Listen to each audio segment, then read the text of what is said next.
نحمدہ ونصلی علی رسولہ الکریم اما بعد فاعوذ باللہ من الشیطان الرجیم بسم اللہ الرحمن الرحیم قال اللہ تعالی الحمد للہ الذی انزل علی عبدہ الکتاب ولم یجعل لہ عوجا صدق اللہ العظیم رب اشرح لی صدری ویسر لی امری واحلل عقدۃ من لسانی یفقہوا قولی واجعل لی وزیرا من اہلی آمین یا رب العالمین۔ کل کی کلاس میں ہم زمانہ نزول کے حوالے سے گفتگو کر رہے تھے، اور اس کا پس منظر یہ ہے کہ جب بھی قرآن مجید کا کوئی حصہ پڑھا جائے گا، سمجھا جائے گا، تو یہ جاننا ضروری ہے کہ وہ کس زمانے میں نازل ہوا، کس وقت وہ حصہ نازل ہوا، کیونکہ اگر زمانہ نزول معلوم نہیں ہے تو اس کے مضامین کو سمجھنا مشکل ہوتا ہے۔ اس حوالے سے ہم نے یہ بھی دیکھ لیا تھا کہ زمانہ نزول جاننے کا طریقہ کار کیا ہے، اور اگر کہیں پہ مفسرین کا اختلاف ہو جائے زمانہ نزول کے حوالے سے تو اختلاف کیوں ہوا کرتا ہے۔ اگلا جو ہمارا موضوع ہے وہ ہے سبب نزول۔ سبب نزول کیا ہوتا ہے پہلے یہ سمجھ لیتے ہیں۔ سبب نزول سے مراد ہے کہ جو وحی نازل ہوئی وہ وحی کسی خاص ایشو، کسی خاص واقعے، کسی خاص مسئلے کو ایڈریس کرنے کے لیے نازل ہوئی، یا وہ جو وحی نازل ہوئی وہ جنرل تھی، وہ عام تھی۔ زیادہ تر جو وحی نازل ہوئی ہے وہ جو کچھ اس وقت عملاً ہو رہا ہوتا تھا اس پر رہنمائی کے لیے ہوتی تھی۔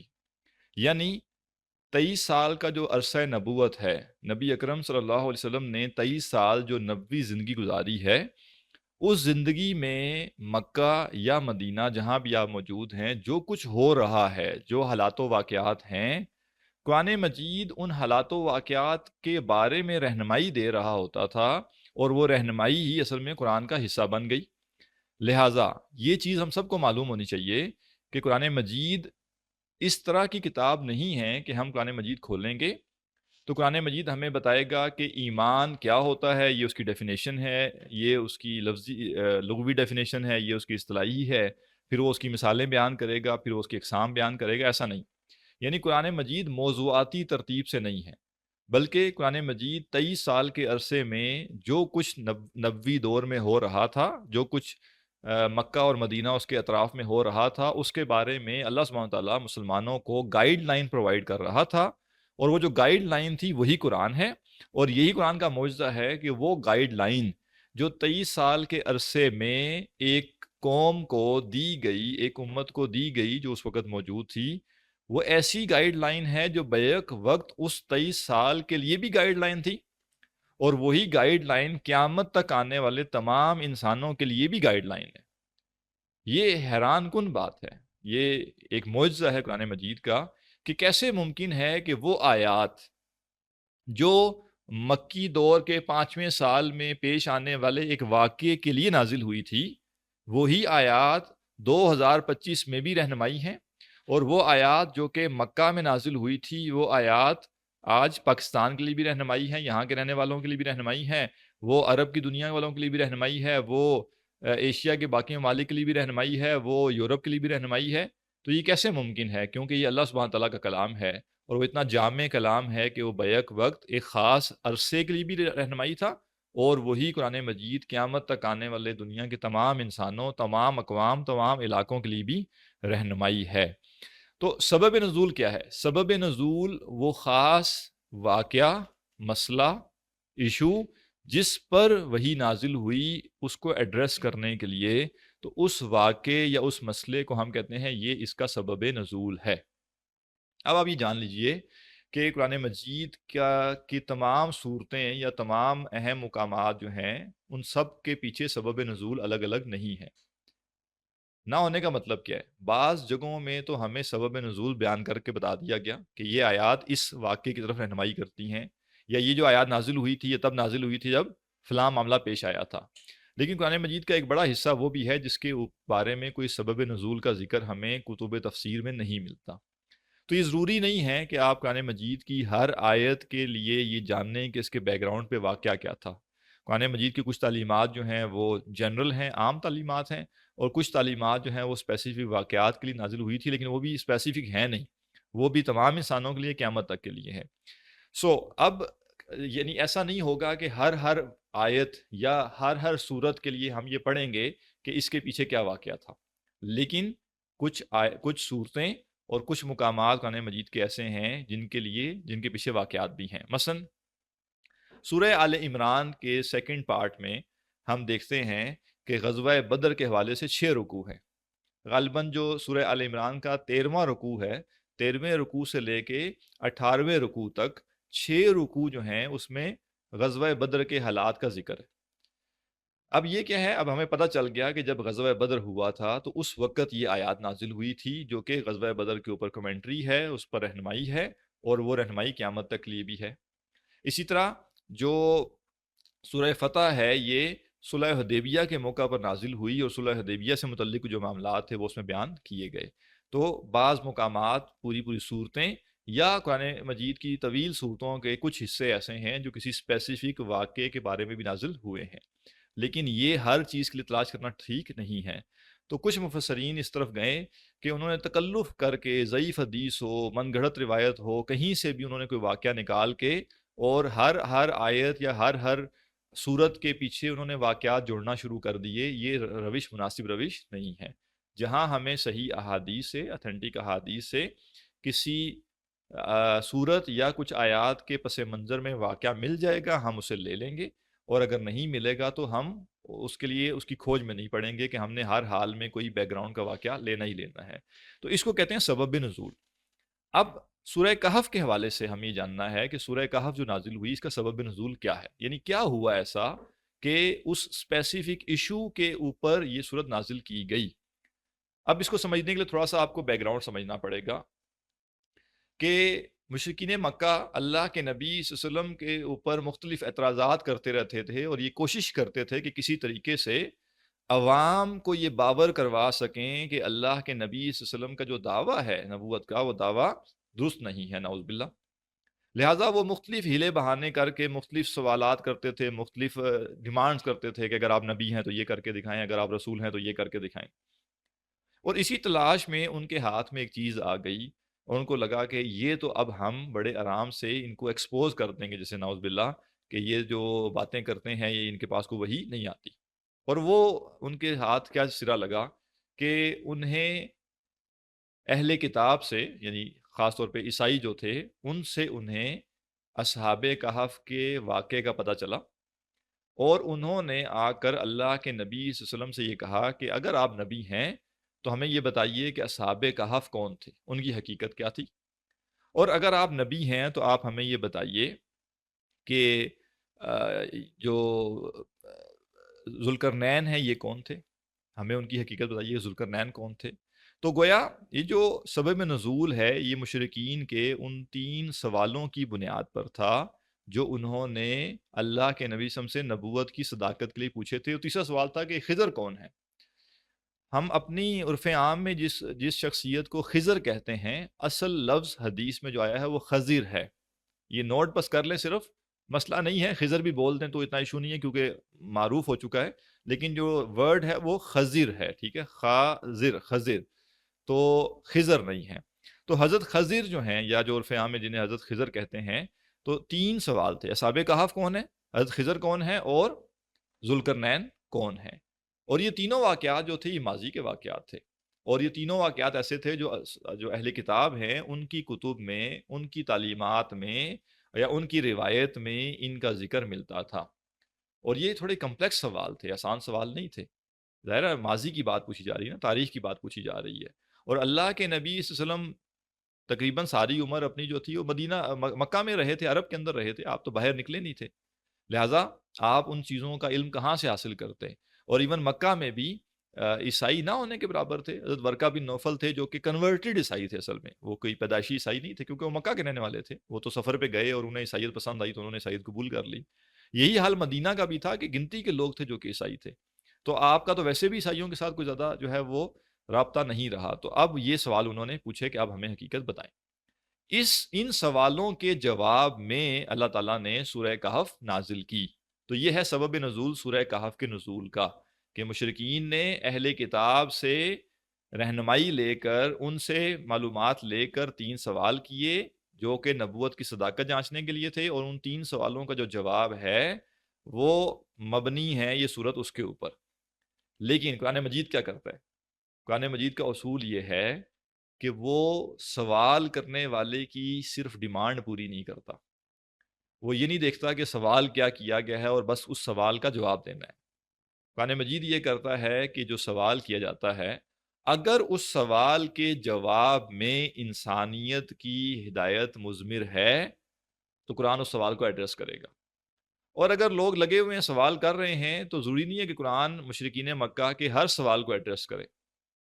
مثلا مشرکین مکہ نے یہ سوال بھی کیا تھا کہ سود اور تجارت ملتے جلتے چیزیں، میں نے کسی کو 1000 روپے دیے تجارت کے لیے، اس نے مجھے کما کر 100 روپیہ منافع دیا، اور میں اگر 1000 روپے اس کو قرض دے دوں اور اسے کہوں کہ مجھے تم اس کے بدلے جو ہے مہینے کا 100 روپیہ دے دو، تو کہتے تھے یہ کیا بات ہوئی، ایک کو آپ کہہ رہے ہیں یہ منافع ہے، ایک کو کہہ رہے ہیں آپ کی یہ سود ہے، دونوں میں فرق تو کوئی نہیں ہوا، دونوں میں 1000 روپے دیے اور دونوں میں 100 روپے واپس لے لیے۔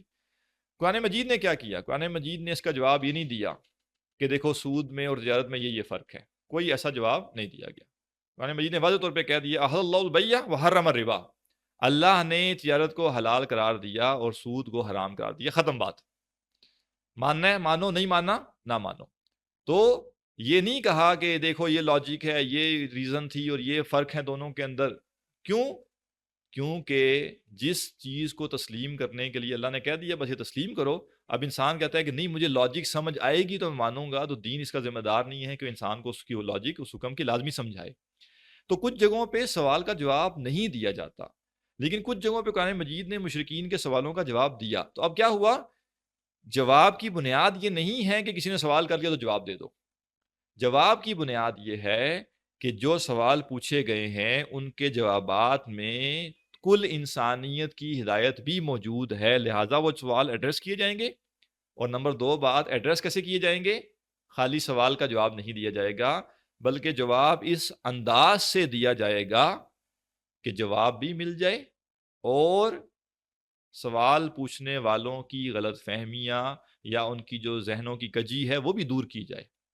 لہٰذا وہی مشرکین مکہ جنہوں نے یہ سوال پوچھے تھے، اللہ سبحانہ تعالیٰ نے جو جوابات دیے، ان جوابات کے ذریعے پہلی بات تو حقیقت کھول کے رکھ دی گئی کہ ان واقعات کی اصل حقیقت کیا ہے، اور ساتھ میں انہی واقعات کو چسپاں کر دیا گیا ان حالات پر جو کہ اس وقت درپیش تھے۔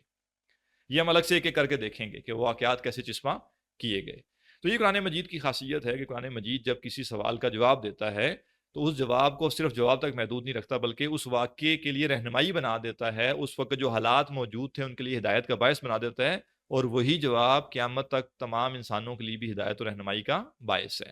تو یہ ہو گیا سبب نزول، اس کا بیک گراؤنڈ کیا تھا وہ ہم نے دیکھ لیا۔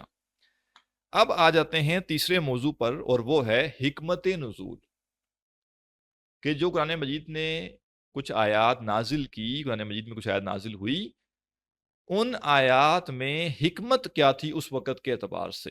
اب یہ ایک ایسا مضمون ہے جو کہ جس میں اختلاف رائے ہو سکتا ہے، الگ الگ مفسرین کیا کریں گے، اپنی اپنی حکمت اس میں دریافت کرنے کی کوشش کریں گے، الگ پہلو سے سمجھنے کی کوشش کریں گے۔ تو میں ایک اعتبار سے آپ کے سامنے حکمت رکھ دیتا ہوں، لیکن یہ حکمت ایسی حکمت ہے جس سے کوئی زیادہ اختلاف کیا نہیں جا سکتا، کیونکہ بہت جنرل چیزیں ہیں، یہ بہت زیادہ اسپیسیفک نہیں ہے۔ یعنی قرآن مجید نے مشرکین کے 3 سوالوں کا جواب کس انداز میں دیا اور کیسے اس وقت جو حالات و واقعات تھے ان کے لیے رہنمائی بھی دے دی، یہ اب ہم سمجھنے جا رہے ہیں۔ سوال کیا تھے؟ دوبارہ دہرا لیں، اصحاب کہف کون ہیں، حضرت خضر کون ہیں، اور ذوالقرنین کون ہیں؟ یہ 3 سوال تھے بڑے۔ اب مختصراً میں بتا دیتا ہوں تاکہ بار بار جب ہم ذکر آئے تو ہمیں پتہ ہو کہ ہم کن لوگوں کا ذکر کر رہے ہیں۔ اصحاب کہف کون ہیں؟ کہف کہتے ہیں غار کو۔ قرآن مجید نے کہا کہ اصحاب الکہف والرقیم، کہ یہ اصحاب کہف تھے، اور اصحاب کہف کے ساتھ دوسرا لفظ بولا گیا والرقیم۔ رقیم کے 2 معنی بیان کیے گئے۔ بعض لوگوں نے کہا رقیم سے مراد تختی ہے، جیسے بچپن میں ہم تختیاں لکھا کرتے تھے تو تختی، یا جیسے گھروں کے باہر نیم پلیٹ لگی ہوتی ہے اس کو بھی تختی کہا جاتا ہے اصل میں۔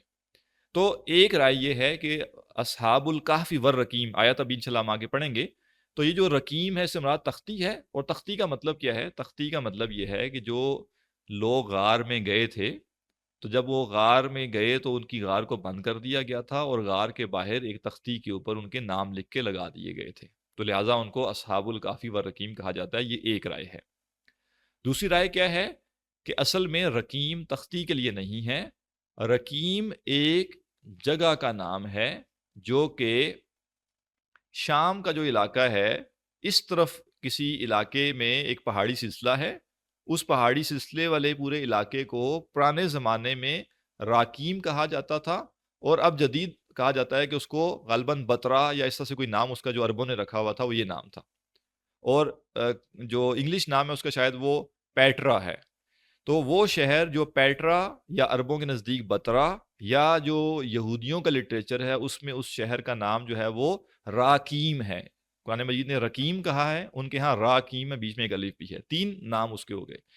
تو دوسری اوپینین یہ ہے کہ اصل میں یہ شہر کا نام ہے جس شہر میں یہ لوگ موجود تھے، اور اس شہر کے اندر پہاڑی سلسلے ہیں، اور ان پہاڑی سلسلوں کے اندر غاریں موجود ہیں، اور وہ غاریں ویسی ہی ہیں جیسے قرآن مجید نے بیان کی ہے، اور یہ اصحاب کہف ان غاروں میں گئے تھے، لہٰذا ان کو اصحاب الکافی والرقیم کہا گیا، یعنی غار والے اور رقیم شہر والے۔ اب آ جائیے کہ یہ اصحاب کہف اور یہ الرقیم کون تھے۔ عیسائیت کا آغاز ہوا نبی اکرم صلی اللہ علیہ وسلم کی پیدائش سے 571 سال پہلے، یا آپ کی نبوت سے 610 سال پہلے، پیدائش کو لے لیں یا نبوت کو لے لیں، تقریباً 600 سال پہلے عیسائیت کا آغاز ہوا۔ جب عیسائیت کا آغاز ہوا تو عیسیٰ علیہ السلام جس علاقے میں موجود تھے وہ علاقہ رومی حکومت کے ماتحت تھا، رومن امپائر کا غلبہ تھا وہاں پہ، اور رومن امپائر جن کا اقتدار تھا، جو بادشاہ تھے، جو قوم غالب تھی، وہ مشرک تھے، اور ان مشرکوں کے انڈر یہودی جو تھے انہوں نے تھوڑی ساز باز کر کے ان کے ساتھ لوکل سطح پہ اپنے کچھ نمائندوں کو کچھ اختیارات دلوائے ہوئے تھے، یعنی سلطنت پوری جو ہے وہ، جیسے امریکہ کی مثال لے لیجئے، امریکہ کیا ہے، ایک ریاستوں کا مجموعہ ہے، ٹھیک ہے نا، یونائٹڈ اسٹیٹس ہیں، تو اس کی اور اس کے اوپر جو حکومت ہے وہ مضبوط حکومت ہے ایک، لیکن اس حکومت کے ماتحت پھر ریاستیں ہیں، اور ریاستوں کے اندر بھی حکومتیں ہیں، اور پھر ریاستیں مزید آپ کہہ لیں ڈیوائیڈ ہوئی ہوں گی علاقوں کے اندر، اور ان علاقوں کے اوپر بھی کوئی نہ کوئی ذمہ داران موجود ہوں گے، جیسے ہمارے یہاں ڈسٹرکٹ ہوتا ہے غالباً، وہاں پہ کاؤنٹی یا اس طرح کی اصطلاحات استعمال ہوتی ہیں۔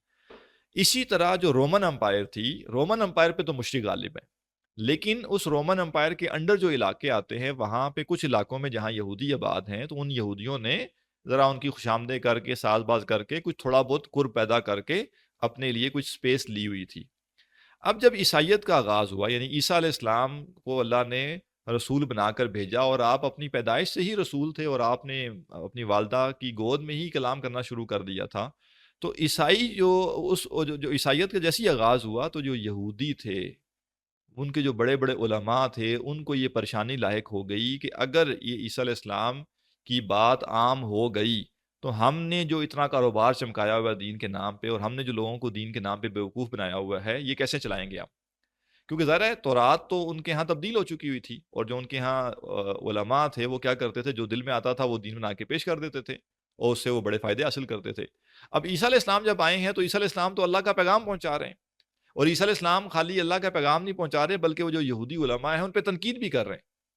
آج بھی ہمیں وہ کچھ ایسی کوٹیشنز ملتی ہیں بائبل میں کہ جہاں پہ عیسیٰ علیہ السلام ان علماء کو، یہودی علماء کو کہتے ہیں کہ تمہاری مثال جو ہے وہ ان قبروں کی مانند ہے جن کے اوپر تو چونا پھرا ہوا ہوتا ہے اور اندر جو ہے وہ سڑی ہوئی ہڈیاں ہوتی ہیں۔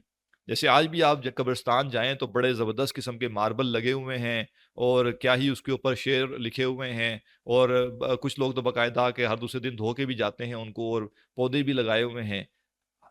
ہمیں کیا معلوم اندر کیا حال ہو رہا ہوگا بندے کا جو قبر کے اندر ہے۔ اوپر آپ جو مرضی کرتے رہیں، ماربل لگا دیں اور آپ اس کے اوپر پھول نچھاور کر دیں، اصل تو جو حقیقت ہے وہ قبر کے اندر ہے نا، قبر کے باہر نہیں ہے۔ تو یہی مثال بیان کی کہ تم اوپر سے اتنے بنے سورے ہو اور بڑے جبے کبے تمہارے ہیں، اندر سے تمہارا حال جو ہے ویسی ہے جیسے سڑی ہوئی جو ہے ہڈیاں پڑی ہوتی ہیں قبر میں۔ اب یہ بڑی سخت تنقید تھی۔ اسی طرح کہا کہ تم لوگ جو ہیں وہ ایسے ہو کہ مچھر چھانتے رہتے ہو، ٹھیک ہے نا، کہ ایک مچھر بھی کہیں گزر نہ جائے، اور پورے پورے اونٹ، سموچے اونٹ نکل جاتے ہو۔ یعنی بڑے بڑے حرام کام ہو رہے ہیں، سود کا لین دین عام ہے، اور لوٹ کھسوٹ چل رہی ہے، قتل و غارت چل رہی ہے، اور پریشانی کس بات کی ہوتی ہے؟ پریشانی اس بات کی ہوتی ہے کہ جی مچھر کا حق تلف نہ ہو جائے۔ یہ بالکل ایسا ہی ایک واقعہ ہماری تاریخ میں بھی ہوا۔ اللہ کے نبی صلی اللہ علیہ وسلم کے نواسے حضرت حسین رضی اللہ عنہ کو شہید کر دیا گیا، تو بعد میں کوفہ کا ایک شخص جو ہے وہ حضرت عبداللہ بن عمر سے ملا اور اس نے کہا کہ میں نے آپ سے ایک سوال پوچھنا ہے کہ کیا مچھر کا خون اگر لگ جائے کپڑوں کے اوپر تو کیا کپڑے ناپاک ہو جاتے ہیں؟ تو انہوں نے کہا بدبختو، تم نے نواسہ رسول کو شہید کر دیا، ان کا خون بہا دیا، تمہیں خیال نہیں آیا، اب تم آ کے مجھ سے مچھر کے پر کا پوچھ رہے ہو، مچھر کا پوچھ رہے ہو کہ مچھر کا خون لگنے سے کپڑے ناپاک ہوتے ہیں کہ نہیں؟ تو یہ خاص مذہبی ذہنیت ہوتی ہے، جو مذہبی ذہنیت چھوٹی چھوٹی چیزوں کو تو پکڑ کے بیٹھ جاتی ہے، لیکن جو بڑے بڑے معاملات ہوتے ہیں وہ نکل جاتے ہیں۔ آج ہمارے معاشرے میں سود کا لین دین عام ہے، بینک کا نظام عام ہے، بے حیائی عام ہے، حرام کمائی عام ہے، اور ہر برائی جو ہے وہ یہاں پہ کھلے موجود ہے۔ لیکن غلطی سے اگر کسی بندے نے نماز پڑھاتے ہوئے سر پہ ٹوپی نہیں رکھی، شامت آ جائے گی اس کی۔ چھوٹی چھوٹی چیزوں کو ہم نے پکڑا ہوا ہوتا ہے اور بڑے بڑے معاملات ہمارے ہاں نکل کے جا رہے ہوتے ہیں، کوئی بھی نہیں پوچھ رہا ہوتا کسی سے، لیکن جو بیچارہ مسکین مسجد آ جائے، وہ مسجد آ کے نماز پڑھنے لگے، اسے بتایا جاتا ہے تم نے ٹوپی نہیں پہنی، تم نے ہاتھ اوپر نہیں کیے، تم نے ہاتھ نیچے نہیں کیے، تم نے یہ نہیں کیا، تم نے وہ نہیں کیا۔ اس کا یہ مطلب نہیں ہے کہ اس کو نصیحت نہ کی جائے، اس کو تلقین نہ کی جائے، لیکن کوئی شفقت کے ساتھ ہو، کوئی محبت کے ساتھ ہو، کوئی ہمدردی کے ساتھ ہو، نہ کہ اس کے اوپر فتویٰ لگانے والا ہو۔ تو یہی عالم یہودی علماء کا تھا، اور عیسیٰ علیہ السلام نے جب ان کے اوپر کرٹیک کی تو وہ لوگ عیسیٰ علیہ السلام کے خلاف ہو گئے۔ جب وہ عیسیٰ علیہ السلام کے خلاف ہوئے تو اتھارٹی تو ان کے پاس تھی نہیں، ظاہر ہے مملکت جو ہے وہ تو رومن امپائر کی ہے، ان کے پاس تو اتھارٹی نہیں ہے یہودی علماء کے پاس۔ تو انہوں نے کیا کیا، انہوں نے عیسیٰ علیہ السلام کے بارے میں دو باتیں بیک وقت عام کی، ایک مذہبی طبقے کے لیے اور ایک جو رومن مشرک تھے ان کے لیے۔ اپنے مذہبی طبقے کو یہ بتایا کہ دیکھو عیسیٰ علیہ السلام جو ہیں، ان کے نزدیک تو ظاہر ہے وہ نبی تو نہیں مان رہے نا ان کو، وہ تو کہہ رہے ہیں کہ دیکھو یہ شخص جو ہے یہ مردے زندہ کر رہا ہے، یہ تمہیں بتا دیتا ہے تم کیا کھا کے آئے ہو اور گھر میں چھوڑ کر کے آئے ہو، اور یہ مادر ذات اندھا جو ہوتا ہے یہ اس کو ٹھیک کر دیتا ہے، اور یہ مٹی سے ایک پرندہ بناتا ہے اور پھونک مارتا ہے اور پرندہ اڑ جاتا ہے۔ اب یہ سب کیا ہے؟ معجزات ہیں۔ اللہ تعالیٰ نے قرآن مجید میں فرمایا کہ یہ سب عیسیٰ علیہ السلام ہمارے اذن سے کر رہے تھے، یعنی وہ اللہ کا نام لیتے تھے تو اس میں تاثیر پیدا ہوتی تھی چیز میں، وہ اللہ پیدا کرتا تھا۔ لیکن یہودی علماء نے کیا کیا، انہوں نے کہا دیکھو یہ شخص یہ سب کچھ جادو سے کرتا ہے، اور جادو شریعت میں حرام ہے، اور جادو حرام ہے تو جادو کرنے والا کون ہے؟ کافر، اور اگر کافر ہو گیا ہے تو پہلے مسلمان تھا تو اب کیا ہوا؟ مرتد ہو گیا، مرتد ہوا تو واجب القتل، سمپل۔ اللہ ہی کی شریعت اللہ ہی کے رسول پر فٹ کر دی گئی، لہذا کوئی عجیب بات نہیں ہے، ٹھیک ہے نا؟ جو خاص قسم کا مذہبی طبقہ ہوتا ہے، جو علماء سو ہوتے ہیں، ان کے لیے کوئی بڑی بات نہیں ہوتی کہ وہ دین کی ہی کسی چیز کو دین والوں پر ہی فٹ کر دیں، کوئی بڑی بات نہیں ہے، لیکن یہ ذہن میں رکھنا چاہیے یہ بات ہم علماء سو کی کر رہے ہیں۔ علماء حق ہر دور میں موجود ہوتے ہیں، انہی کی اتباع کی جاتی ہے، انہی سے رہنمائی لی جاتی ہے، انہی سے سیکھا جاتا ہے، اور انہی کے ساتھ انسان چمٹا رہتا ہے تو وہ دین پر چلتا رہتا ہے۔ تو ایسا نہ ہو کہ علماء سو کی بات سن کر لوگ یہ سمجھیں کہ سب علماء ایسے ہوتے ہیں، ایسا نہیں ہے۔ سب علماء ایسے ہوں تو آج میں اور آپ بیٹھ کے یہاں قرآن کی تفسیر نہ پڑھ رہے ہوتے، تو سب علماء ایسے نہیں ہیں۔ تو برحال جب یہ فتوے لگائے گئے عیسیٰ علیہ السلام پر تو ایک تو معاملہ حل ہو گیا کہ جی مذہبی لحاظ سے ہم نے ان کو قتل کرنے کے لیے راہ ہموار کر لی، لیکن اب مسئلہ یہ تھا کہ سزا وہ خود تو دے نہیں سکتے تھے کیونکہ ریاست اوپر رومن امپائر ہے۔ اب رومن امپائر کو انہوں نے یہ باور کروایا کہ یہ شخص جو ہے یعنی عیسیٰ علیہ السلام جو ہیں، یہ آپ کے خلاف بغاوت پر لوگوں کو آمادہ کر رہا ہے۔ تو آپ سوچئے کہ جو ہمارے معاشرے میں پچھلے کئی سالوں سے ہم دیکھتے ہیں کہ ہر گروہ جو ہے دوسرے گروہ کے اوپر بغاوت کا الزام لگا رہا ہوتا ہے کہ یہ باغی ہیں، تو یہ کوئی آج کی بات نہیں ہے، یہ تو یہودی علماء جو ہیں وہ رومن امپائر کے زمانے سے کرتے آ رہے ہیں کہ کسی کو سزا دلوانی ہے تو بس سمپل طریقہ کیا ہے کہ اس کو بتایا جائے کہ جی یہ ریاست کا باغی ہے، لہٰذا پورا مقدمہ بنا کر رومن امپائر کے سامنے ثابت کر دیا گیا کہ یہ شخص ریاست کا باغی ہے، لہٰذا ان کو کیا کیا جائے؟ ان کو سولی دی جائے۔ وہ بھی آگے سارا معاملہ ہے کہ سولی ہوئی نہیں ہوئی، عیسائی کیا مانتے ہیں، مسلمان کیا مانتے ہیں، ذرا سولی ہوئی نہیں، انہوں نے پوری کوشش کی کہ سولی دے دیں لیکن سولی دے نہیں سکے، وہ واقعہ ہم ابھی یہاں نہیں پڑھ سکتے، وقت بہت کم ہے۔ فاسٹ فارورڈ کر رہا ہوں کہ عیسیٰ علیہ السلام کا جو آسمان پر آپ کو اٹھا لیا گیا تو عیسائیت ابھی بہت پھیلی نہیں تھی، عیسائیت بہت تھوڑے لوگوں تک پھیلی ہوئی تھی، فیو ہنڈریڈ میکسیمم آپ کہنے لوگ ہوں گے جو عیسائی ہوں گے اتنی بڑی دنیا کے اندر، اور عیسیٰ علیہ السلام دنیا سے آسمانوں پر چلے گئے، زندہ اٹھا لیے گئے۔ اب جب عیسائیت اس سے آگے چلی ہے تو انتہائی ظلم کے ساتھ چلی ہے، یعنی عیسائیت آپ کہہ لیجئے کہ اس پہ اتنا ظلم کیا گیا، اتنا اس کو جو ہے عیسائیوں کو مارا گیا، پیٹا گیا، جلا دیا جاتا تھا، قتل کر دیا جاتا تھا، سولی پہ لٹکا دیے جاتے تھے، یہاں تک کہ رومن امپائر جو تھی وہ تلاش کر رہی ہوتی تھی کہ ہمیں پتہ چل جائے کہ کوئی شخص عیسائی ہوا ہے تو اس کو زندہ نہ چھوڑیں۔ اتنی سختی کے دور میں کچھ نوجوان انہوں نے عیسائیت قبول کی، اور خالی عیسائیت قبول نہیں کی، اس زمانے میں جو عیسائیت قبول کرتا تھا وہ کیا کرتا تھا؟ چھپتا تھا۔ ان لوگوں نے عیسائیت قبول کی، لیکن ان کے بارے میں معلوم ہو گیا، چاہے انہوں نے خود بتا دیا، چاہے ان کے بارے میں خبر، آپ جیسے ہوتے ہیں خبر لیک ہو گئی کہ یہ عیسائی ہو گئے ہیں، ان کو بلایا گیا، پوچھا گیا ان سے، انہوں نے کہا جی ہاں ہم عیسائیت قبول کر چکے ہیں اور اب ہم اس دین سے ہٹنے والے نہیں ہیں۔ چونکہ یہ تھوڑے اشراف کے لوگوں میں سے تھے، یعنی آپ کہہ لیں کہ جو بڑے لوگ ہیں ان کی اولادوں میں سے تھے نوجوان، ینگسٹرز تھے یہ، تو ان کو کہا گیا کہ تم اس طرح کرو کہ اس سے باز آ جاؤ، یہ جو تم باتیں کر رہے ہو، اور اگر تم باز نہیں آتے نا تو پھر ہم تمہیں سخت سزا دیں گے۔ تو یہ کسی طریقے سے وہاں سے بھاگنے میں کامیاب ہو گئے، یعنی جو سرکاری عملہ ہے یا جو بھی آپ کہہ لیں سپاہی ہیں، اہلکار ہیں، ان کے ہاتھ سے نکلنے میں یہ کامیاب ہو گئے، اور اپنی طرف سے یہ بھاگ کر دور علاقے میں ایک غار کے اندر جا کے انہوں نے رات کو پناہ لی کہ فی الحال ہم فور دی ٹائمنگ یہاں رہتے ہیں، اور پھر کوئی اچھی جگہ دیکھ کے یا جیسے کوئی موقع پا کر ہم اس سے آگے نکلیں گے۔ اب یہ رات کو جا کے غار میں سوئے ہیں، اور یقیناً تھکے ہوئے ہوں گے، کس عالم میں، خوف کے عالم میں کتنا چلے ہوں گے۔ رات کو جا کے جب یہ غار میں سوئے ہیں تو 309 سال غار میں ہی سوئے رہے۔ اللہ سبحانہ تعالیٰ نے ان کی وہ جو ایک رات تھی وہ 309 سالوں پر مبنی کر دی، اور 309 سالوں کے بعد یہ ایسے اٹھے ہیں جیسے اگلے دن بندہ اٹھتا ہے صبح، اور جب یہ اٹھے ہیں تو باہر کی دنیا تبدیل ہو چکی ہے۔ اور تبدیلی کیا آئی ہے کہ ان 309 سالوں کے دوران رومن امپائر جو کہ مشرکوں پر مبنی تھی اس کا بادشاہ عیسائی ہو گیا، اور بادشاہ نے جب عیسائیت قبول کر لی تو ساری کی ساری سلطنت عیسائی ہو گئی۔ تو جب یہ غار میں گئے تھے تو باہر عیسیٰ علیہ السلام کا نام لینے پہ بندہ مار دیا جاتا تھا، اور جب ان کی آنکھ کھلی اور ان کے مطابق ابھی ایک دن ہوا ہے، اور جب یہ غار سے باہر نکلے تو یہ دیکھ رہے ہیں کہ ہر طرف عیسائیت ہی عیسائیت ہے، شرک کا نام ہی نظر نہیں آ رہا ان کو، یہودی جو ہے وہ پیچھے پسپا ہو چکے ہوئے ہیں، اور ہر طرف عیسائیت غالب ہے، رومن امپائر پوری ایک سلطنت عیسائیوں کی موجود ہے۔ تو اب ظاہر ہے ان لوگوں کے لیے تو یہ بات سمجھ میں آنے والی نہیں تھی کہ ہم کل تو آئے تھے، یعنی ایک رات میں تو اتنی بڑی تبدیلی ممکن نہیں ہے۔ تو یہ ہیں اصحاب کہف، غار والے۔ اب ان کا جو واقعہ ہے یہ عیسائیت کے ساتھ اس کی لنک کیا ہے وہ آپ کے سامنے آ گیا کہ کیوں عیسائیت کے لیے یہ بہت خاص ہے۔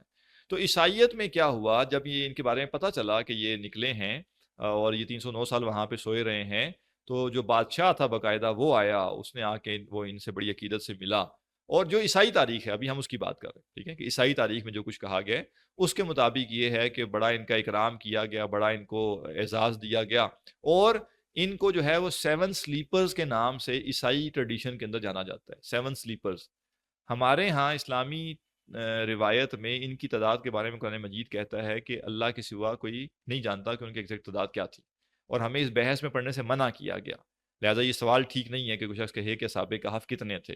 قرآن مجید کہہ رہا ہے کہ تم نہیں جانتے، اور ان کو جاننے میں تمہارے لیے کوئی حکمت بھی نہیں ہے، تمہارے لیے کوئی ہدایت بھی نہیں ہے۔ بہرحال عیسائی کہتے ہیں کہ وہ 7 سلیپرز تھے، اور ان کے ہاں، عیسائیوں کے ہاں، یہ جو 7 سلیپرز ہیں جو اصحاب کہف ہیں، ان کو سینٹس کہا جاتا تھا۔ یہ گویا کہ ان کے بہت بڑے بڑے مذہبی لوگوں میں سے ہیں، جیسے ہم کہتے ہیں نا بزرگان دین، یہ بڑے بزرگ جو گزرے ہیں، تو عیسائی دنیا میں بھی ان کو ایک بڑے بزرگ کے طور پہ دیکھا جاتا ہے، اللہ کے ولی کے طور پہ دیکھا جاتا ہے، اور عیسائیوں نے ان کے اوپر باقاعدہ نظمیں بنائی ہوئی تھی عبرانی زبان میں بھی۔ اس کے بعد جو ہے وہ نظمیں اللہ کے نبی صلی اللہ علیہ وسلم کی نبوت سے کچھ عرصہ پہلے ٹرانسلیٹ ہو گئی عربی میں، کچھ عرب عیسائی تھے، انہوں نے ان کو ٹرانسلیٹ کر لیا اور انہوں نے وہ پڑھنی شروع کر دی، جیسے ہوتا ہے نا کہ ترانے ہوتے ہیں کچھ خاص طرح کے، تو یہ ان کے ہاں تھا۔ تو یہ اہمیت تھی اصحاب کہف کی عیسائیت کے ہاں۔ اب ہوا کیا، مشرکین مکہ اپنی طرف سے گئے، ان سے معلومات لے کر آئے اور سوال کر دیا، لیکن اس سوال کے جواب میں اللہ تعالیٰ نے جو اصحاب کہف کی چیزیں بیان کی ہیں وہ عیسائی دنیا سے میچ ایگزیکٹ نہیں کرتی، بلکہ کچھ معلومات میں فرق ہے جو عیسائیوں کے ہاں موجود ہیں اور جو قرآن مجید نے بیان کی. مثلا تعداد کے بارے میں قرآن مجید نے کہہ دیا کہ اس کی تعداد کو جو ہے اللہ تعالیٰ کے سوا کوئی نہیں جانتا. اسی طرح عیسائی تہذیب میں یہ ہے کہ جی وہ جو سوئے تھے وہ 40 سال سوئے تھے، لیکن ہماری قرآن مجید نے واضح طور پہ بتایا ہے کہ وہ 309 سال سوئے رہے تھے اس غار میں. تو بہرحال تفصیلات میں کیا فرق ہے. اب یہ کیا ہے، قرآن مجید کی ایک خوبی ہے، قرآن مجید کی ایک صفت ہے کہ یہ محیمن ہے. محیمن کا مطلب کیا ہے؟ محیمن کہتے ہیں نگہبان کو، کسٹوڈین کو. سابقہ کتب میں جو کچھ بیان ہوا اس میں اگر ان لوگوں نے، ان قوموں نے کوئی ڈنڈی ماری، کوئی اونچ نیچ کی، کوئی تحریف کی، تو قرآن مجید جب اس موضوع کو بیان کرتا ہے تو قرآن مجید وہ جو غلط باتیں سابقہ قوموں نے یعنی اہل کتاب یہودی عیسائیوں نے اپنی کتابوں میں اضافے کر لیے تھے یا تبدیلیاں کر دی تھی، قرآن مجید اس سارے کو ختم کر کے بالکل ایگزیکٹ جو صحیح موقف ہے وہ سامنے رکھتا ہے. لہذا اصحاب کہف کے معاملے میں بھی یہی ہوا کہ قرآن مجید نے بالکل کلیئر کر دیا کہ یہ جو واقعہ ہے اس کی اصل حقیقت وہ ہے جو قرآن بیان کر رہا ہے، نہ کہ اس کی اصل حقیقت وہ ہے جو کہ عیسائیوں کے ہاں یا یہودیوں کے ہاں کہیں اور پائی جاتی ہے. تو ایک تو قرآن مجید نے محیمن کا کام کر کے جو واقعہ تھا اس کی تفصیلات کو بالکل درست کر دیا اور ایگزیکٹ لوگوں کے سامنے رکھ دیا. اور دوسرا کام کیا ہوا کہ جو مشرکین مکہ تھے وہ جو سوال لے کر گئے تھے، نہ صرف ان کو ان کا جواب دیا گیا بلکہ اس جواب کے ساتھ ساتھ ان کو ان کے حالات و واقعات ان کے اوپر چسپاں کر دیے گئے. یہ ہے حکمت نزول جس کے اوپر ہم بات کر رہے ہیں اب، کہ اصحاب کہف نے کیا کیا؟ ایمان کی خاطر سختی برداشت کی قربانی دی. جس وقت سورہ کہف نازل ہوئی ہے، جو اس کا زمانہ نزول ہے، وہ 590 سے 1090 کے درمیان کا ہے. یعنی جب ظلم و ستم شروع ہو چکا تھا، یہ اس وقت کا دور ہے. اور مسلمانوں کو سورہ کہف نازل کر کے سبق کیا دیا جا رہا ہے کہ دیکھو یہ کوئی نئی بات نہیں ہے کہ تم ایمان لائے ہو اور اس ایمان کے نتیجے میں تمہارے اوپر مشکلات آئی ہیں. اصحاب کہف کے ساتھ بھی یہی ہوا تھا.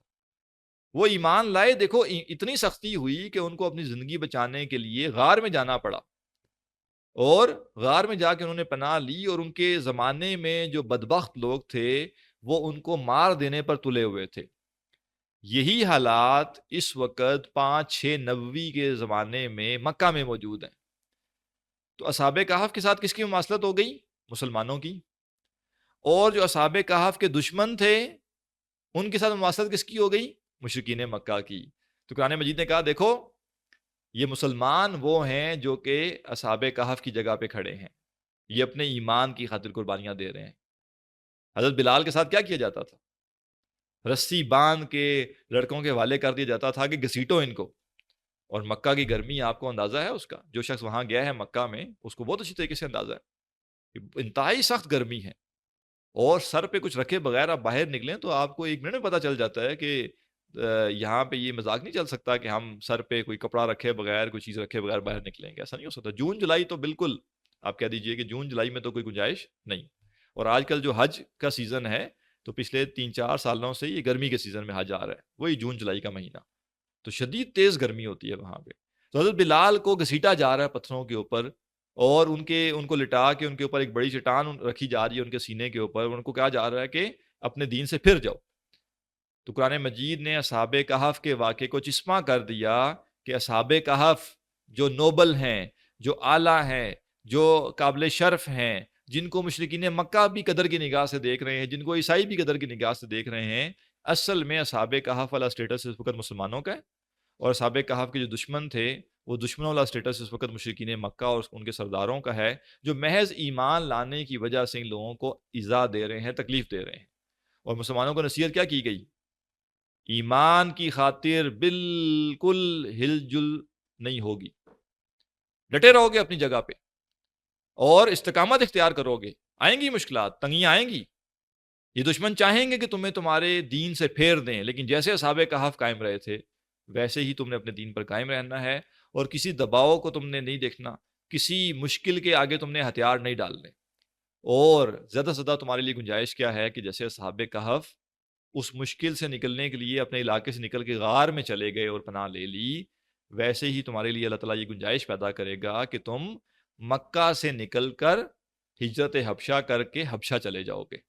تو ہم پیچھے بات کر رہے تھے کہ قرآن مجید کا جو حصہ بھی نازل ہوتا ہے وہ حصہ اس وقت جو حالات و واقعات تھے ان کے مطابق چسپاں ہو جاتا ہے، اور وہ قصہ بات کے لیے رہنمائی بھی ہوتا ہے۔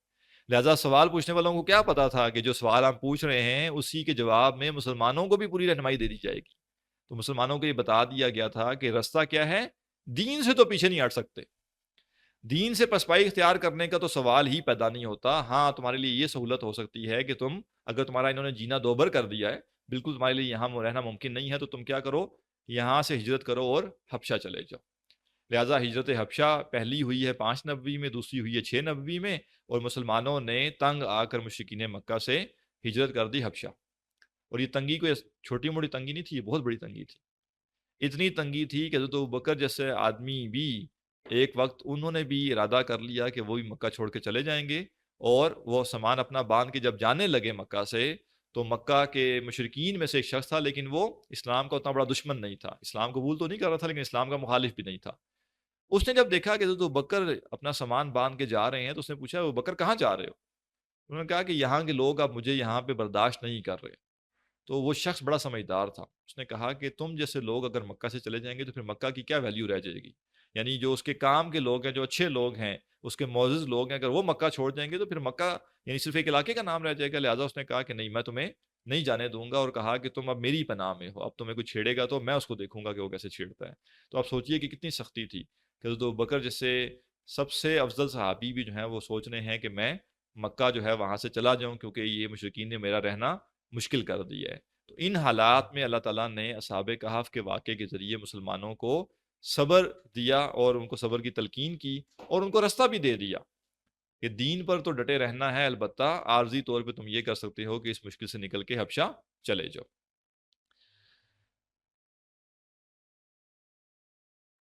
اب یہ جو واقعات ہیں، اگر میں بس آپ کے 5 منٹ اور لوں گا آج کے، اور انشاءاللہ ہم اس جو یہ حکمت ہے نزول کی، اس کو انشاءاللہ مکمل کر لیں گے، اور کل انشاءاللہ ہم اگلی کلاس میں اس کا سورت کا پڑھنے کا بھی شروع کر دیں گے، اور چند جو تمہیدی باتیں رہ گئی ہیں وہ بھی انشاءاللہ مکمل کریں گے۔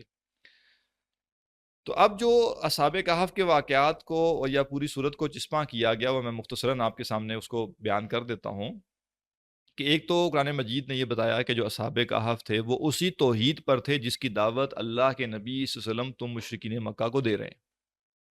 تم نے صرف یہ پوچھا تھا نا اصحاب کہف کون تھے، ہم تمہیں یہ بھی بتاتے ہیں کہ اصحاب کہف ایمان پر تھے، توحید پر تھے، اور تم کون ہو؟ مشرک ہو۔ لہٰذا اگر تم یہ سمجھتے ہو کہ اصحاب کہف نوبل تھے تو کیا کرو؟ توحید اختیار کرو۔ کون سی توحید؟ وہی توحید جس کی دعوت تمہیں یہ نبی دے رہے ہیں۔ دوسرا نقطہ ان کو بتایا گیا کہ یہ جو مسلمان ہیں اس وقت، یہ جس مشکل دور سے دوچار ہیں، یہ مشکل اہل ایمان پر آتی رہتی ہے، اور ان مشکل حالات میں اہل ایمان نے استقامت اختیار کرنی ہوتی ہے۔ تیسرا سبق ان کو دیا گیا کہ مسلمان کتنے ہی کمزور کیوں نہ ہوں، اور کافر کتنا ہی طاقتور کیوں نہ ہو جائے، پھر بھی ہمارے لیے جو نصیحت ہے وہ اصحاب کہف میں ہے کہ ہم نے سر نہیں جھکانا، ہم نے باطل کے آگے جو ہے وہ ہمت نہیں ہارنی۔ پھر بتایا گیا کہ جیسے اصحاب کہف اللہ پر بھروسہ کر کے بے سر و سامان نکل گئے تھے، ظاہر ہے جب وہ غار میں گئے ہیں تو گھر کا سارا سامان تو نہیں اٹھا کے لے کے گئے، شفٹ تو نہیں ہو رہے تھے نا، کیا ہوگا پتہ نہیں، کھانے پینے کو بھی ضروری چیزیں ساتھ اٹھا کے ساتھ لے جا سکے ہوں گے کہ نہیں، کس حالت میں پہنچے ہوں گے، پانی بھی دستیاب ہوگا پینے کے لیے کہ نہیں ہوگا۔ تو کہا کہ دیکھو جیسے اصحاب کہف اللہ پر بھروسہ کرتے ہوئے بغیر کسی سامان کے اپنا ایمان بچانے کے لیے نکل پڑے، ایسے ہی معاملہ تمہارا بھی ہونا چاہیے۔ اسی طرح اصحاب کہف کے معاملے میں یہ بھی بیان کیا گیا کہ جو اصحاب کہف ہیں یہ 309 سال اللہ کے اذن سے سوئے رہے، اور اللہ نے جب چاہا ان کو جگا دیا۔ تو مشرکین مکہ کیا کرتے تھے؟ آخرت کو نہیں مانتے تھے، کہتے تھے یہ کیسے ہو سکتا ہے کہ ہم مر جائیں، ہڈیاں بن جائیں، سینکڑوں سال گزر جائیں، پھر ہمیں دوبارہ زندہ کیا جائے، یہ نہیں ہو سکتا۔ قرآن مجید نے کہا کہ دیکھو تمہارے عقیدے کی نفی تمہارے سوال کے جواب سے ہو رہی ہے۔ تم نے پوچھا نا اصحاب کہف کون ہے؟ اصحاب کہف 309 سال سوئے رہے۔ اصحاب کہف کے سونے میں اصحاب کہف کا اپنا کچھ عمل دخل نہیں ہے، اللہ کا اذن تھا۔ تو جس طرح اللہ نے چاہا کہ اصحاب کہف کو 309 سال سلائے رکھے اور اس کے بعد ان کو جگا کر کھڑا کر دے، ایسے ہی تم دنیا سے مرو گے، اور جب اللہ تعالیٰ چاہے گا وہ ایک حکم دے گا، تم سب کے سب زندہ ہو کر دوبارہ اللہ کے حضور کھڑے ہو جاؤ گے۔ تو تمہیں اس میں کیا عجب بات لگتی ہے؟ تم آخرت کو کیوں نہیں مانتے؟ اسی طرح حضرت موسیٰ اور حضرت خضر کا جو واقعہ ہے اس سے ہمیں یہ نصیحت دی گئی کہ دیکھو تم دنیا کے ظاہری معاملات کو سامنے رکھتے ہو، جبکہ ہر دفعہ حقیقت وہ نہیں ہوتی جو کہ سامنے دکھائی دے رہی ہو، اور حقیقت تک پہنچنے کے لیے وہی شخص حقیقت تک پہنچ سکتا ہے جس کو اللہ تعالیٰ نے علم عطا کیا ہو۔ لہٰذا اللہ نے جس کو علم عطا کیا ہے اس سے علم لینا یہ ضروری ہے۔ یہ تفصیل انشاءاللہ جب یہ واقعہ پڑھیں گے تو اس میں آ جائے گی، یہ نقطہ آپ نے ذہن میں رکھنا ہے کہ کیوں ہر چیز کو جاننے کے لیے ظاہر کافی نہیں ہے، اور جن چیزوں کو جاننے کے لیے ظاہر کافی نہیں ہے اس کا سورس کیا ہے، کہاں سے جانیں گے ہم۔ تو موسیٰ علیہ السلام کو ایک ایکسپیرینس کروایا گیا، اور اس ایکسپیرینس کو قرآن مجید نے جگہ دی اور ہمیں ایک نصیحت دی کہ علم حاصل کرنے کے لیے تمہیں کیا کیا طریقے اختیار کرنے پڑیں گے۔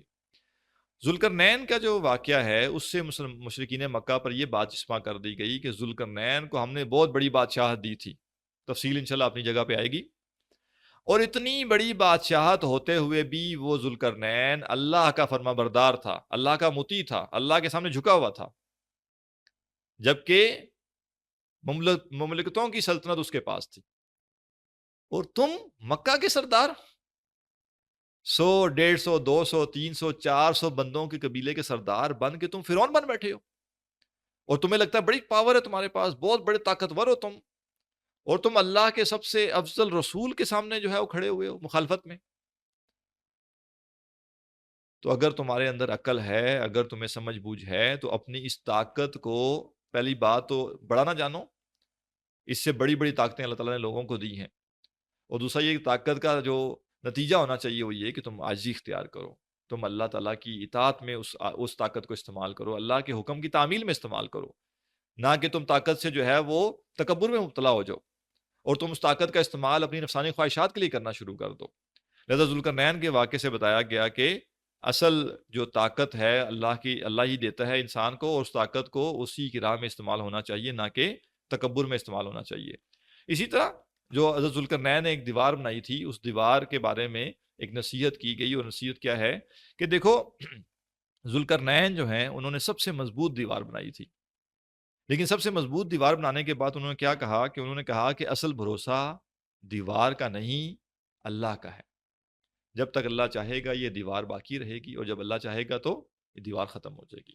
اسی صورت میں انشاءاللہ آگے ہم دیکھیں گے، اللہ تعالیٰ فرمائے گا فَمَسْتَطَاعُوا أَن يَظْهَرُوهُ، پس نہیں وہ استطاعت رکھیں گے کہ وہ اس پر چڑھ سکیں، وَمَسْتَطَاعُوا لَهُ نَقْبًا، اور اس میں سوراخ بھی نہیں کر سکیں گے۔ قَالَ هَٰذَا رَحْمَةٌ مِّن رَّبِّي، تو ذوالقرنین نے کہا کہ یہ میرے رب کی رحمت ہے۔ فَإِذَا جَاءَ وَعْدُ رَبِّي، تو جب میرے رب کا وعدہ آ جائے گا، یہ سوراخ کب تک نہیں ہوگا؟ جب تک میرے رب کا وعدہ نہیں آ جاتا، وہ ڈیڈ لائن نہیں آ جاتی۔ جب میرے رب کا وعدہ آ جائے گا، جَعَلَهُ دَكَّا، وہ اسے رضا رضا کر دے گا۔ وَكَانَ وَعْدُ رَبِّي حَقًّا، اور میرے رب کا وعدہ بالکل سچا ہے۔ لہٰذا اسباب کو اختیار کرتے ہوئے توکل ان پر نہیں کر بیٹھنا چاہیے، کتنے ہی مضبوط کیوں نہ نظر آ رہے ہوں، کتنے ہی طاقتور کیوں نہ نظر آ رہے ہوں، ہم کہیں کہ یہ اسباب اللہ کے حکم کے تابع ہیں، جب تک اللہ چاہے گا اس سبب سے میرا کام چلے گا، اور جب اللہ چاہے گا تو یہ سبب میرے لیے بے وقت ہو جائے گا۔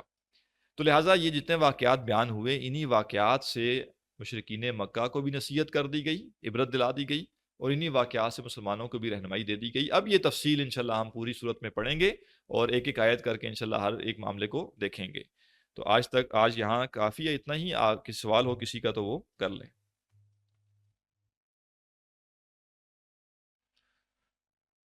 اچھا جی، کل چند صورتوں کے نام بتائے تھے جی، حدیث تھی جس میں کہا گیا تھا کہ انہن الاتاق الاول، کہ یہ جو صورتیں ہیں یہ شروع کی فصیح صورتوں میں سے ہیں۔ تو وہ 5 صورتیں کون کون سی تھی؟ وہ سورہ بنی اسرائیل، سورہ کہف، سورہ مریم، سورہ طٰہٰ اور سورہ انبیاء۔ 17 18 19 20 اور 21 نمبر صورت، یہ 5 صورتیں تھیں۔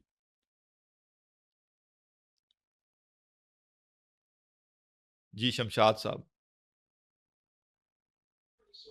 وعلیکم السلام۔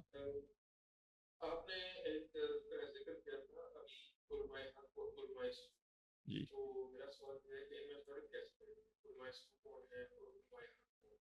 ٹھیک ہے، دیکھیں علماء حق اور علماء سو میں فرق کرنے کے لیے پہلی چیز جو درکار ہے وہ دین کا بنیادی علم ہے۔ بالکل بیسک بھی اگر بندہ دین کی نہ جانتا ہو نا، تو پھر اس کے پاس کوئی اتنا آسان حل نہیں ہے۔ لہٰذا اللہ تعالیٰ نے بھی ہر شخص پہ جو چیز فرض کی ہے وہ کیا ہے کہ وہ دین کا بیسک علم حاصل کرے۔ جو ہم حدیث سنتے ہیں طلب العلم فریضۃ علی کل مسلم، تو وہ حدیث کا اصل مطلب کیا ہے کہ دین کا بیسک نالج، مفتی بننا، عالم بننا نہیں، بلکہ بیسک علم، بنیادی عقیدہ، بنیادی توحید، بنیادی ایمان، بنیادی اعمال اور بنیادی معاملات جو دین کے ہیں وہ ہمیں قرآن و سنت پڑھ کر پتہ ہوں. اگر یہ بیسک علم کوئی شخص حاصل کرے گا، جیسے ہمارے ہاں ایک سالہ کورس ہوتا ہے بصیرہ انسٹیٹیوٹ میں، وہ اسی مقصد کے لیے ہوتا ہے کہ دین کا بالکل جو بیسک علم ہے، جو ویسے ہمیں حاصل کر لینا چاہیے تھا اپنے بچپن میں ہی، لیکن ظاہرہ اسلامی معاشرہ نہیں ہے، والدین اس سے پراپرلی دین خود پڑھے ہوئے نہیں ہیں، اور ان کی ترجیحات بھی اللہ ماشاء اللہ زیادہ تر یہ ہوتی ہیں کہ بچے اسکول اچھا پڑھ لیں تاکہ جاب اچھی کریں.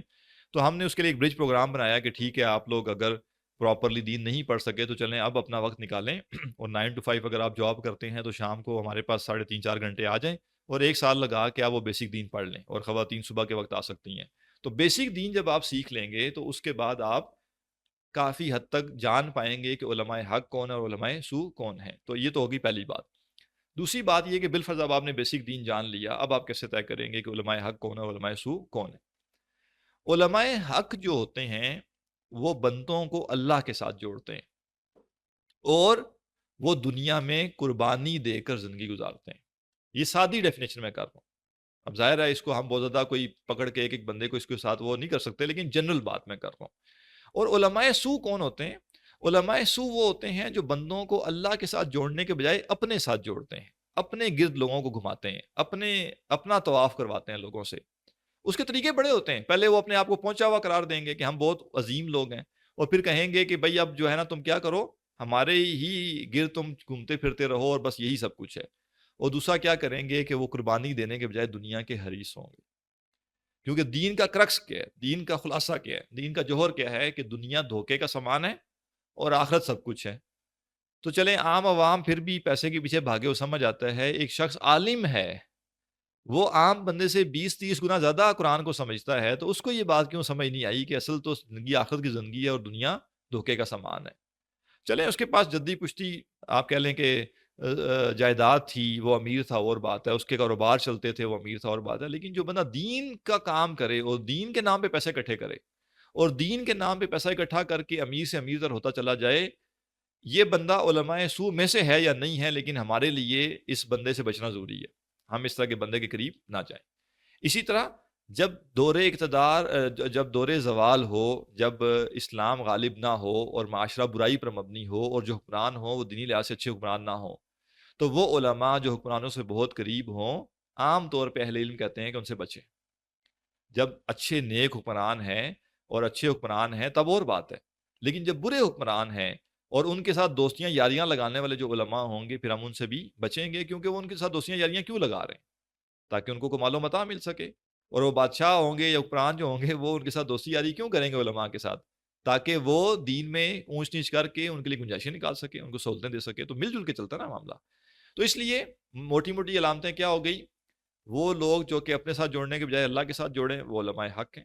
وہ لوگ جو کہ اپنے ہی گرد لوگوں کو اپنی خدمتیں کرانا شروع کر دیں، اپنے فائدے حاصل کرنا شروع کر دیں، وہ علماء حق ان کو نہ سمجھا جائے. میں نہیں کہہ رہا کہ علماء سو ہیں، لیکن ان کو علماء حق کی کیٹیگری میں نہ ڈالا جائے.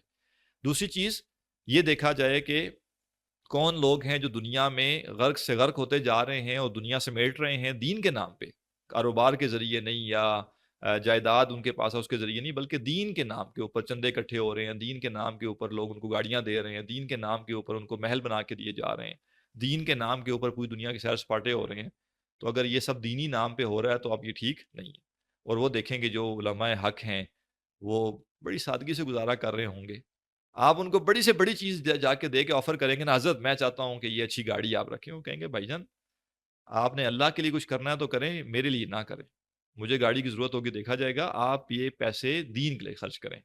جبکہ جو علماء سو ہوں گے وہ کیا، وہ تو اپنے مریدوں سے کہیں گے کہ بھائی دیکھو سارے پیر جو ہیں وہ لینڈ کروزر پہ پھرتے ہیں اور تم نے جو ہے وہ میرے لیے کوئی بندوبست نہیں کیا ہوا، کیسے گستاخ قسم کے مرید ہو. تو مال کا لالچ اور مال جمع کرنا دین کے نام کے اوپر یہ اچھی صفت نہیں ہے، اس سے بچنا چاہیے. اور تیسری بات حکمرانوں کے بہت زیادہ قریب برے حکمرانوں کے ساتھ جو پینگیں ڈالنے والے اہل علم ہیں ان سے رہنمائی نہ لی جائے، بلکہ وہ لوگ جو کہ باطل کے دور میں حکمرانوں کو نصیحت کریں اور حکمرانوں کی غلطیوں کو نمایاں کریں، یا وہ علماء حق جو کہ باطل کو واضح کرتے ہوئے ان کو سختیاں برداشت کرنی پڑیں، یہ ہے اصل میں جن سے ہم رہنمائی لیں گے. مختصراً میں نے عرض کر دی ہے. جی بلال صاحب.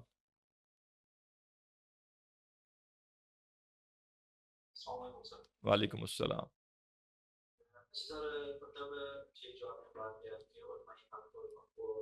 سودی، تو اس میں جو ایک مال کی آپ نے بات کی ہے، تو اب مطلب جو مال کے لیے مطلب مال والا کمانا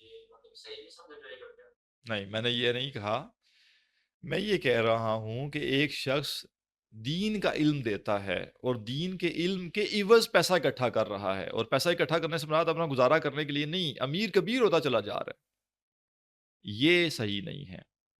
اگر اس کا کاروبار ہے، بسم اللہ. امام ابو حنیفہ رحمہ اللہ جو تھے تاجر تھے، بہت امیر آدمی تھے، اور انہوں نے اپنا پیسہ بہت سا دین کے لیے بھی خرچ کیا. لیکن وہ انہوں نے یہ نہیں کیا کہ فتوے دے کے اس کے اگینسٹ پیسے لیے یا دین پڑھانے کے پیسے لیے اسے امیر ہو گئے ہیں وہ. ٹھیک ہے نا؟ تو دین کی خدمت کے عوض انسان اپنے گزر بسر کے لیے تو معاوضہ لے سکتا ہے، اتنا تو اس کو فقہا نے جائز قرار دیا ہے. مثلا ایک شخص ہے وہ دین کے لیے اپنے آپ کو وقف کر دیتا ہے، تو وہ اتنا لوگوں سے تعاون لے سکتا ہے کہ ایک بیسک سا گھر اس کے پاس ہو جہاں وہ رہ سکے، اور روزمرہ کی جو بنیادی چیزیں ہیں وہ اویل کر سکے. لیکن یہ نہیں ہو سکتا کہ وہ دین کی خدمت کے نام کے اوپر لینڈ کروزر اس کو مل جائے. یہ نہیں ہو سکتا کہ دین کی خدمت کر رہا ہے اور اس کو 2 کنال کا جو ہے نا بنگلہ بنا کے دے دیا گیا ہے. اگر یہ کسی نے کیا بھی ہے، وہ کہتا جی میں نے تو کچھ نہیں کیا، دیکھیں مجھے فلاں نے بنگلہ بنا کے دے دیا ہے. تو بھائی آپ یہ دین بتا رہے ہیں لوگوں کو کہ دنیا جو ہے وہ دھوکے کا سامان ہے اور دنیا سے بچو، تو اس نے آپ کو بنگلہ بنا کے دے دیا، آپ بنگلہ بیچ کے اللہ کے نام میں خرچ کر دیں پیسے. آپ کیوں بنگلے میں رہ رہے ہیں؟ آپ نے تو دوسروں کو بتانا تھا کہ دنیا میں عاجزی اختیار کرنی ہے، دنیا میں کم پہ قناعت کرنی ہے، اور اپنا زیادہ وقت اور توانائی دین کے لیے لگانی ہے. تو اگر کسی کا اپنا کاروبار ہے، اگر کسی کا کہہ لیں کہ جائیداد اس کے پاس بہت زیادہ تھی، یا ویسے ہی جدی پشتی امیر آدمی تھا، والد صاحب کے کارخانے لگے ہوئے تھے، تو اب ظاہر ہے یہ پیسہ وہ دین سے نہیں کما رہا، اس میں مذائقہ نہیں ہے. مذائقہ کس میں ہے؟ دین کی سروسز کے اگینسٹ کھلا ڈلا پیسہ اکٹھا کرنا اور اس پیسے کو اپنی ذات پہ لگانا. اب یہاں پہ ظاہر ہے بہت سارے کٹے اور کھل جائیں گے. آپ کہیں گے جی اب یہ بتائیں کہ پھر دین کے نام پہ کیا تنخواہ لی جا سکتی کہ نہیں؟ وہ اب ظاہر ہے اس وقت موقع نہیں ہے. میں نے سادی بات یہ عرض کر دی، بیسک ضروریات کے لیے کوئی شخص اگر کسی دینی ادارے میں کام کر رہا ہے، مدرسے میں پڑھاتا ہے، اس کو جو ایک بیسک سیلری ملتی ہے جس سے اس کی زندگی کی گزر بسر ہوتی ہے، اس میں کوئی مذائقہ نہیں ہے. یہ سب فقہا کے نزدیک ہی جائز ہے. اصل میں جس طرف علامت جس کا ذکر کر رہا ہوں وہ کیا ہے کہ لوگ بلینئر بن گئے ہیں دین کے نام کے اوپر. ٹھیک ہے نا؟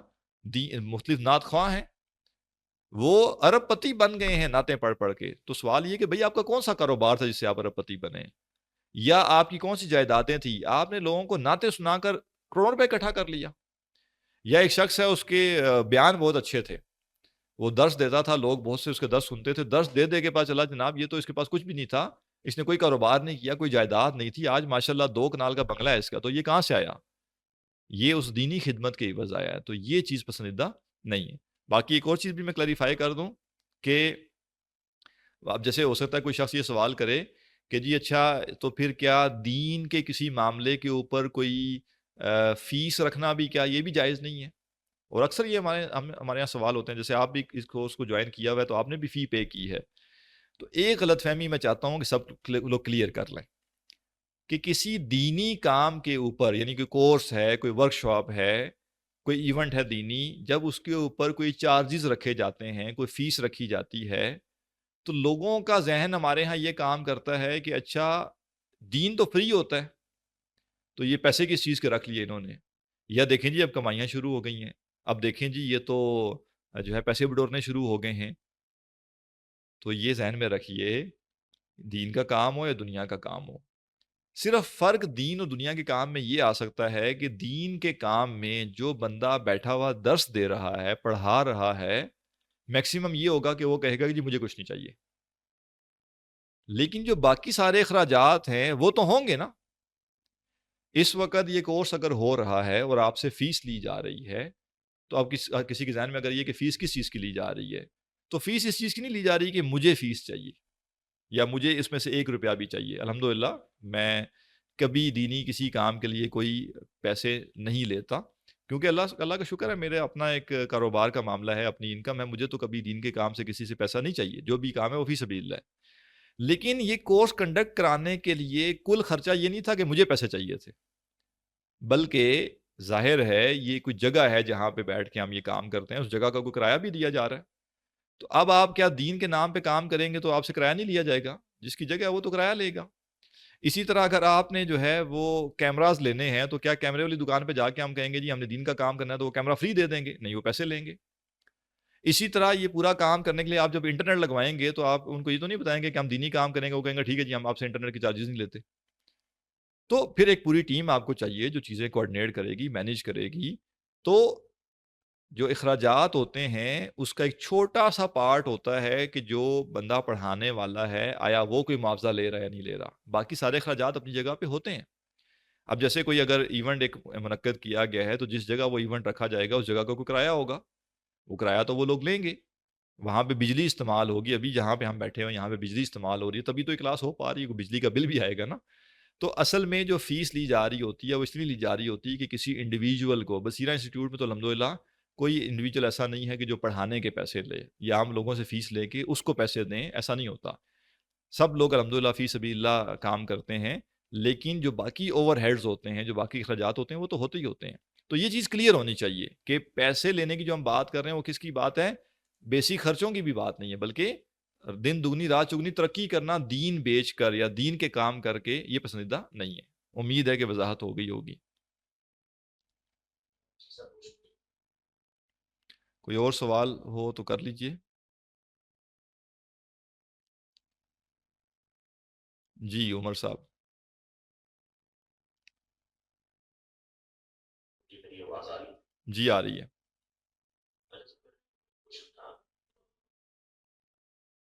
کہ آپ نے مجھے کیا تھا وہ ایک صحابی کا آپ نے 309 ایئرس کی جو تکلیف، تو جب ہم لوگ سورہ کاف میں سورہ فردائن میٹر پڑھتے ہیں تو ہماری ایکچولی مینٹلٹی کیا ہونی چاہیے؟ کیا ہم لوگ مطلب ابھی میں سنتے ہوئے بھی پہلے بھی کئی دفعہ ایسا ہوتا ہے کہ بندے کے ذہن میں ایسی تو اپنا سائنس کو ریکنسائل کرنے کی کوشش کرتا ہے، لیکچر کروں ٹائم ڈائلیشن کا کانسیپٹ ہے یا ریلیٹیوٹی کا کانسیپٹ ہے۔ سو بڑی مطلب سوال میرا یہ ہے کہ ہماری مطلب اپروچ کیا ہونی چاہیے قرآن پر جب ہم اپنی ہدایت کے لیے خاص طور پر اس کو دیکھتے ہیں تو ہماری اپروچ کیا ہونی چاہیے؟ مطلب یہ کوشچنس تو انیویٹیبل ہے کہ آپ کے ذہن میں آ جاتے ہیں، صحیح آتا ہے، ویری انٹرسٹنگ کانسیپٹ۔ اب ایٹ دا سیم ٹائم آپ نے یہ بات کی ہے کہ قرآن جو ہے یہ صرف وہ نیشنل ڈیولپمنٹ کے لیے ہمیں بیلیف دیٹ یا آخری آدمی جس طرح سے دنیا میں اس کی یہ مشورہ ہے اور ہدایت ہے، تو آف کورس بھی اس لحاظ سے جو ہمارے ایڈوانسز ہوں گے، سوشل ایڈوانسز ہوں گے یا ٹیکنالوجیکل ایڈوانسز ہوں گے تو پھر اس کی آف کورس بہت زیادہ ساری ویلیبلس ہوں گی جس کو بنیاد کے اوپر وہ چیزوں کو اینالائز کریں۔ تو میں اپنا کوشچن سمجھا پا جی exactly the point of mentality انسان کی مسلمان کی جب چاہیے in order to make sure اس کو ہوتا ہے جی کہ میں کیا بچے پاس ہو رہا ہے۔ ٹھیک ہے۔ دیکھیں جو اپروچ ہماری ہونی چاہیے وہ یہ ہے کہ ہم قرآن مجید سے ہدایت جب لیں تو وہ ہدایت ہماری مقصد حیات میں کامیابی کی ڈائریکشن میں ہونی چاہیے۔ وہ نٹی گریٹیز اور آپ کہہ لیجئے کہ وہ بیسک سی کچھ باتوں کے اندر ہم نہ کھپ جائیں۔ مثلا اب جیسے یہ بات ہوئی اصحاب کہف کی، تو جب میں قرآن پڑھوں اور میں دیکھوں کہ اللہ تعالیٰ نے اصحاب کہف کو 309 سال سلا دیا اور 309 سال کے بعد جگایا، تو میں اسے نصیحت کیا حاصل کروں گا؟ بالفرض میں ایک سینیریو کریٹ کر رہا ہوں سمجھانے کے لیے کہ میں ایک مشکل میں دوچار ہوں اور مجھے لگ رہا ہے کہ کوئی ریسکیو پلان نہیں ہے، اب میرا بچانے والا کوئی نہیں ہے، یا مجھے یہ لگ رہا ہے کہ اب یہ چیز میرے بس سے باہر ہوتی جا رہی ہے۔ اب میں نے اس کے بعد نماز پڑھی اور مجھے اگر قرآن سمجھ آتا تھا، اللہ نے یہ توفیق دی ہوئی تھی کہ میں نے قرآن بیسک سیکھا ہوا تھا، اور میں نے نماز میں مجھے سورہ کہف کی کچھ آیات یاد بھی تھی تو میں نے وہ تلاوت کر لی، اور تلاوت کرتے ہوئے مجھے اچانک خیال آیا کہ میری مصیبت یا میری مشکل بڑی ہے یا اصحاب کہف کی بڑی تھی؟ مجھے پتہ لگا نہیں اصحاب کہف کی بڑی تھی۔ تو میں کہوں گا کہ وہ ہستی جو اس بات پہ قادر ہے کہ اصحاب کہف کو اس مشکل سے نجات دلانے کے لیے 309 سال سلا دے، اور 309 سال بعد سلانے کے بعد جگائے اس وقت جب باہر کے حالات ہی بدل چکے ہوئے ہیں، تو میری مشکل کیا ہے؟ اور میری مشکل دور کرنے والی ہستی بھی وہی ہے جس نے اصحاب کہف کی مشکل دور کی تھی۔ دوسرا میرے ذہن میں کیا بات آئے گی کہ اللہ سبحانہ تعالیٰ جب اپنے عجائب دکھاتا ہے تو اس کے عجائب ختم ہونے کا نام بھی نہیں لیتے اور وہ بڑے حیران کن ہوتے ہیں۔ لہذا مجھے وے آؤٹ نہیں نظر آ رہا کہ میرے مسئلے سے میں کیسے نکلوں گا، لیکن وہ اللہ جس نے اصحاب کہف کو ایک مشکل سے نجات دلانے کے لیے اتنا بڑا انوکھا معاملہ کر دیا کہ 309 سال ان کو سلا دیا، کروٹیں بھی تبدیل کرتا رہا ان کی، اور 309 سال بعد ان کو جگایا. تو میرا مسئلہ بھی حل ہوگا، میرا بھی وے آؤٹ نکلے گا، اور اللہ تعالیٰ پیدا کرے گا. میرا مسئلہ نہیں ہے کہ کیسے ہوگا. اسی طرح میرے ذہن میں یہ بات آئے گی کہ اللہ تعالیٰ جب اپنے نیک بندوں کی تسلی کراتا ہے نا، تھپکی دیتا ہے ان کو، تو وہ کیسے دیتا ہے؟ اصحاب کہف نے اپنا کام کیا، استقامت اختیار کی، ایمان پہ ڈٹے رہے، نکل گئے. ان کو کیا معلوم تھا کہ ہماری اس نیکی کی اللہ کے ہاں کیا قدردانی ہوگی. اللہ نے اپنے ان بندوں کو، ان بندوں کی قربانی کو آنر کرنے کے لیے اتنا بڑا کارنامہ سر انجام دے دیا کائنات کا کہ ان کو 309 سال بعد سلا دیا، اور وہ جو کل خوف کی حالت میں آئے تھے، آج صبح جب اٹھ کے باہر نکل رہے ہیں تو دیکھ رہے ہیں ہر طرف عیسائیت ہی عیسائیت ہے. سوچئے نا، ایک بندہ اپنی جان بچا کے دین کی خاطر کسی جگہ چھپے، اور اگلے دن صبح باہر نکلے، صبح چلے خلافت قائم ہو گئی ہے. اور اللہ نے اس پر احسان کیا کیا کہ اس کی آنکھیں ٹھنڈی کرنے کے لیے، اس کے کلیجے کو ٹھنڈ ڈالنے کے لیے، اس کو تسلی دلانے کے لیے اتنا بڑا معجزہ اس کے لیے کر دیا کہ 309 سال اس کو سلا دیا. تو اللہ تعالیٰ کے لیے میں بھی کچھ ایسا کروں کہ اللہ تعالیٰ اپنے خاص خزانوں سے میری آنکھوں کی ٹھنڈک کے لیے بھی کوئی معاملہ کرے، اور مجھے بھی اللہ تعالیٰ کو ایسی نشانی دکھائے کہ دیکھو تو نے میرے لیے ایک قدم آگے بڑھایا، تو میں اس کائنات کا مالک ہوں، میں ہر چیز پر قادر ہوں، تو میں تجھے اس طریقے سے جو ہے وہ تیری اس کوشش کی میں قدردانی کر رہا ہوں. تو چلتے جائیے، کتنا کچھ ہے جو کہ میں اصحاب کہف کا واقعہ پڑھوں گا تو میں اس میں سے اپنے لیے اخذ کر سکتا ہوں. جی، سوال کوئی اور؟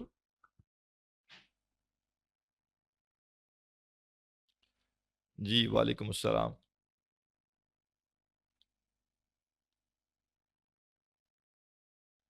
عیسائیت قائم ہوئی تو دین کی خلافت کیسے قائم ہوئی؟ نہیں، میں تو یہ عرض کر رہا ہوں کہ آج اگر ایسا ہو کہ کوئی شخص اسلام کی خاطر قربانیاں دے رہا ہو، جان بچا کے کہیں بھاگے، اور اگلے دن اٹھے اس کو نظر آئے کہ خلافت قائم ہو گئی ہو، تو میں نے آج کی بات کی. عیسائیت جب غالب تھی تو ظاہر ہے وہ خلافت تو نہیں تھی، وہ عیسائیت کا اپنا ایک نظام ہے.